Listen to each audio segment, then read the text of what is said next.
حدیث نمبر 594 594 عن عائشة وأبي هريرة رضي الله عنهما عن النبي صلى الله عليه وآله وسلم قال وأما فتنة القبر فبي تفتنون وعني تسألون. اللہ اکبر.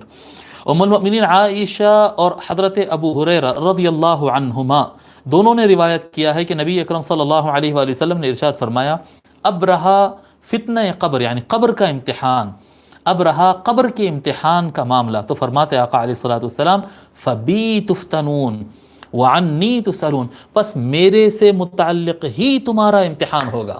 فبی تفتنون، پس میرے سے متعلق ہی تمہارا امتحان لیا جائے گا. وعنی تسألون، اور میرے سے متعلق ہی تم سے سوال کیا جائے گا. یہ جو شیخ الاسلام نے جو پوائنٹ بتایا تھا کہ مرکزی سوال قبر کے اندر وہ حضور سے متعلق ہے. اللہ سے متعلق بھی پوچھا جائے گا، دین اسلام سے متعلق بھی پوچھا جائے گا، اور دیگر روایات میں اور بھی کچھ تفصیلات ہے، اور بھی کچھ سوالات ہے. بعض ائمہ نے ذکر کیا 5 سوال ہے، 6 سوال ہے، 7 سوال ہے. تو یہ سوالات اضافی ہے. مین مرکزی سوال جس پر فیصلہ ہونا ہے وہ حضور کی ذات مبارکہ سے متعلق سوال ہے. تو فرماتے ہیں اب رہا قبر کا امتحان تو میرے سے متعلق ہی تمہارا امتحان ہوگا، اور وعنی تسألون، اور میرے سے متعلق ہی سوال کیا جائے گا. فإذا كان الرجل الصالح اجلس في قبره غیر فزع ولا مشغوف. فرماتے اب رہا اگر وہ نیک آدمی ہو اگر جس کو اٹھا کر بٹھایا جاتا ہے وہ نیک آدمی ہو تو وہ اس کو قبر میں اٹھا کر بٹھایا جاتا ہے، وہ نہ ڈرا ہوا ہوتا ہے نہ پریشان حال ہوتا ہے، یعنی ٹینشن نہیں ہوتی اس کو کہ کیا جواب دینا ہے، کیا کرنا ہے، کیسا ہوگا. نہیں، وہ مطمئن رہے گا کہ یہ تو ہمارے ساتھ ہونے والا ہے. ثم يقال له فيما كنت، اس کو اٹھا کر بٹھایا جائے گا اور سوال کیا جائے گا تو کس میں تھا جی، کیا کرتا تھا، تیرا مذہب کیا تھا، فیما کنت، تو کس میں تھا. فیقول فی الاسلام، وہ کہے گا کہ میں تو اسلام میں تھا.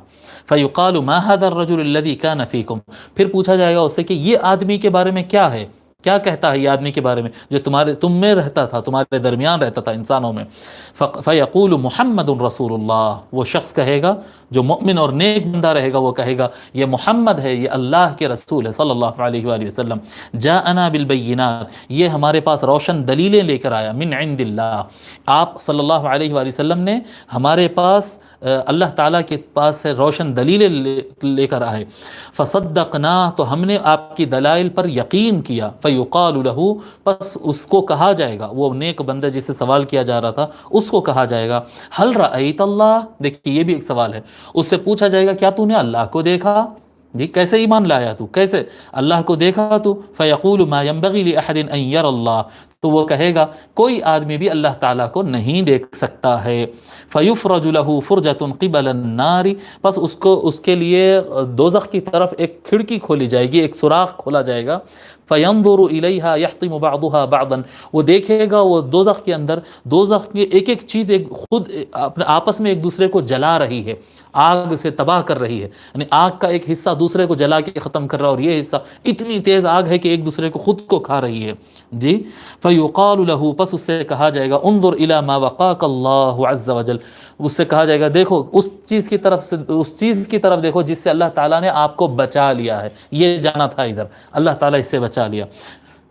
ثم یفرج له فرجة الی الجنۃ، پھر اس کے بعد دوسری طرف جنت کی طرف ایک کھڑکی ہے، ایک سوراخ کھولا جائے گا.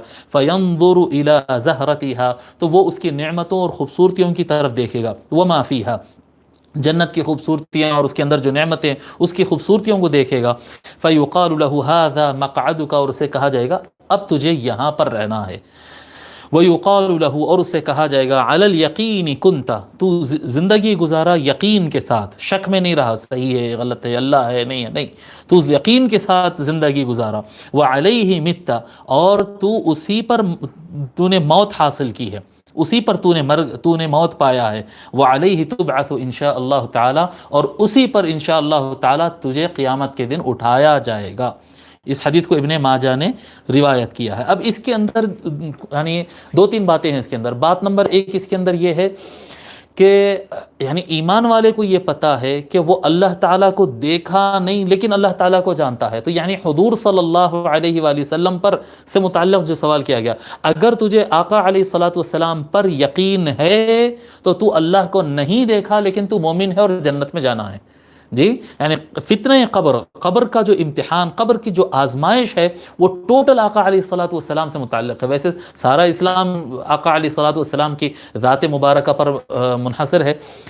اگر اس ضمن میں آپ تفصیل سننا چاہتے ہیں تو ایک شیخ الاسلام علامہ طاہر القادری صاحب کا ایک خطاب ہے، ایمان کا مرکز اور محور حضور اکرم صلی اللہ علیہ وآلہ وسلم کی ذات ہے۔ یہ خطاب آپ لوگ ضرور سنیں، گھنٹہ 1.5 گھنٹے کا خطاب ہوگا، لیکن بہت زبردست چیز ہے، بہت علمی چیز ہے اور بہت ایمان کو تازہ کرنے والی چیز ہے۔ ایمان کا مرکز اور محور، مرکز اور محور، ایمان کا مرکز اور محور آقا علیہ الصلوۃ والسلام کی ذات ہے۔ مرکز اور محور کہہ سکتے ہیں، وہ آپ کو سائنس میں، انجینئرنگ میں، سائنس میں ایک سرکل ڈالنا سکھاتے، دیکھیے آپ اس کو منقلہ اور فرجار کہتے ہیں ہمارے پاس عربی میں، اس کو کیا بولتے بیٹے جی؟ کیمپس ہوتے جی، اس طرح سے جو ڈالتے ہیں گول پھرا کر، ہم تو بھئی عربی میڈیم سے پڑھے، ہم تو ہمارے کو فرجار کہتے ہیں جی۔ تو وہ جو جہاں پر ایک نب ٹکتی ہے، ایک نوک جہاں پر پن ٹکتا ہے، اس کو مرکز کہتے ہیں، اور جتنا سرکل گھوم رہا ہے اس کو کہتے ہیں محور۔ تو ایمان کا سنٹر اور ایمان کا ٹوٹل محور پوری کی پوری حضور صلی اللہ علیہ وآلہ وسلم پر ڈیپینڈ ہے، پورا کا پورا کمپلیٹ اسلام۔ تو یہ آپ ضرور سنیں یہ خطاب، بڑا آپ کو یعنی لطف اور بڑا مزہ آئے گا، اور ایمان کی حرارت اس سے بڑھ جائے گی۔ قدیم خطاب ہے شیخ الاسلام کا، میں سمجھتا ہوں 80s کا یا 90s کا خطاب ہے، لیکن روح کو بالیدگی دینے والا اور ایمان کو مضبوط کرنے والا بیان ہے۔ ٹھیک ہے، یہ ایک بات ہو گئی۔ بہرحال آقا علیہ الصلوۃ والسلام سے متعلق ہے یہ سوال ہوگا، اور اسی پر اصل امتحان قبر کا ہوگا۔